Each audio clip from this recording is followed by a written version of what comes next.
Gonna start this unboxing. Okay.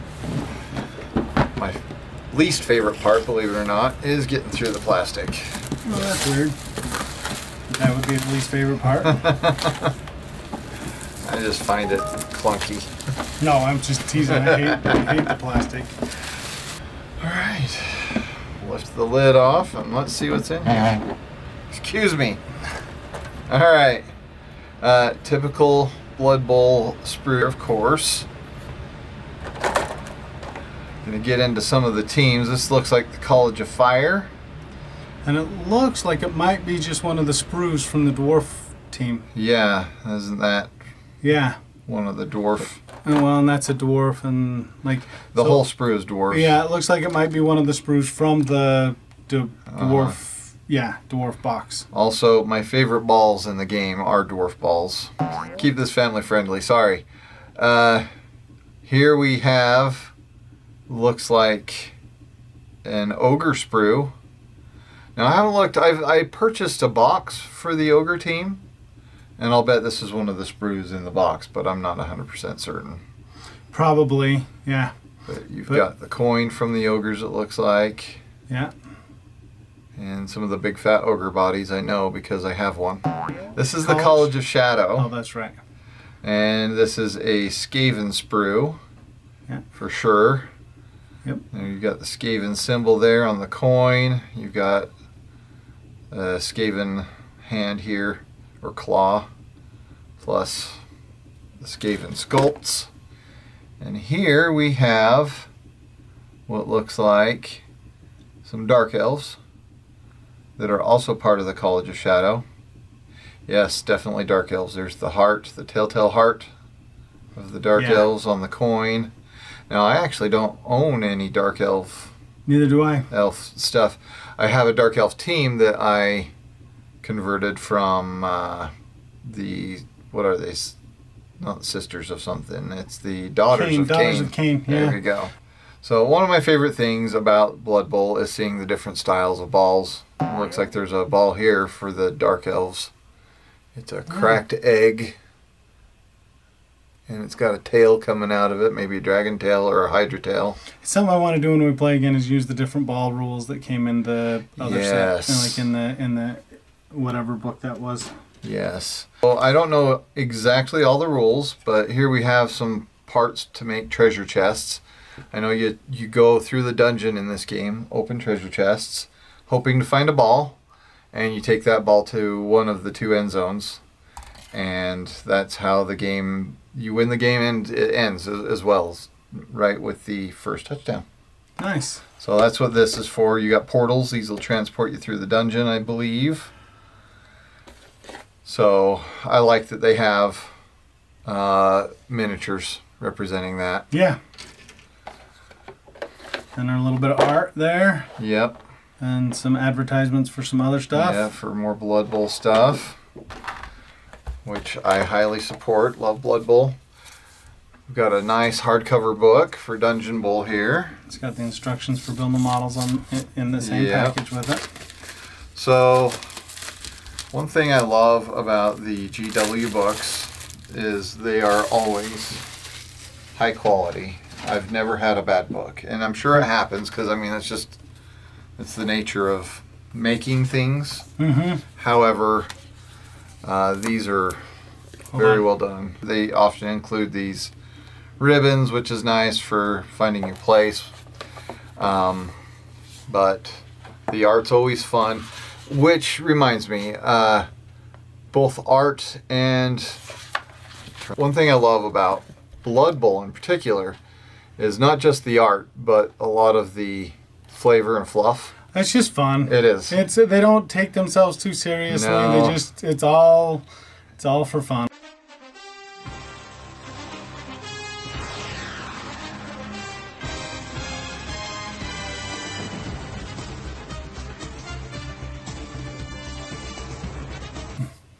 Then you got a couple of cheat sheets there, just like in the core box set for the regular game. Yep.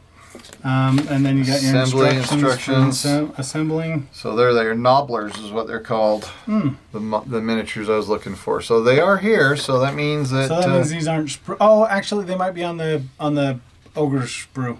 Yeah. Because the ogres have. They're on that team. There they are, right there. Yeah. Tiny little guys. Yep. Okay, let's keep going. We've got your bases there. Yep, bases. Dice. 2 sets of dice. I like those dice. I like the purple. I do too. So there are, I think, 8 colleges in this game. So you've got here in this game are fire, which are the orange-red, and then purple is shadow. But there are 6 other colleges because you're playing for wizards, and so you have the different colleges of magic represented here. And it's a highly illegal version of Blood Bowl that's being played here. The underground league. Yes, quite literally underground. So we have all of our dungeon tiles here. Looks like they're on perforated. Oh yeah, so you build the tile like different, here. like it looks like it doesn't have to be the same board all the time. Yeah, in fact, I don't know if there are preset boards that you build for certain scenarios, or if it's. I have heard. Who is it? It's Bonehead Podcast. I was listening to their. Who, if you're interested in Blood Bowl. Check them out. Or even questioning whether or not you're interested in Blood Bowl. Bonehead does probably one of the best content things for Blood Bowl that I've seen. Yes, they do. Okay, here we have your dugouts. The dugouts, and these. So you'll notice these are different than in Blood Bowl ones. There is just rerolls represented here because the game ends. There's no time to be kept. There's no score to be kept because the game ends once somebody scores a touchdown. These are dungeon tiles here, and they're double-sided, so you can build all sorts of different scenarios. So, yeah, that's where I was going with this. In the Bonehead Podcast, I think I remember them saying that you take turns laying out the dungeon, and then you place the end zones at the extreme ends of the dungeon. And I'm not sure what the end zone pieces look like. This might be an end zone. Maybe. I don't know. I mean, I'm not looking at the rules, but I would imagine that's one of the end zones and that's one of the end zones. Yep. So that is... right there. Yep, that one right there. And then I imagine the checkered blue one is the other one. The other one on the other side, maybe? Yep, there we go. Right there. So those look like your end zone pieces. This game looks like a lot of fun. I'm hoping that I can buy this book separate.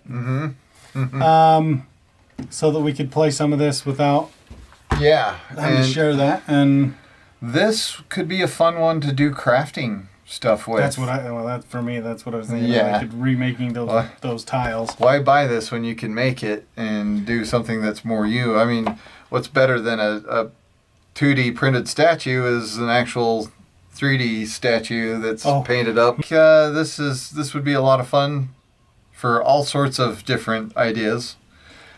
Lots to run with. I would be interested in if this could be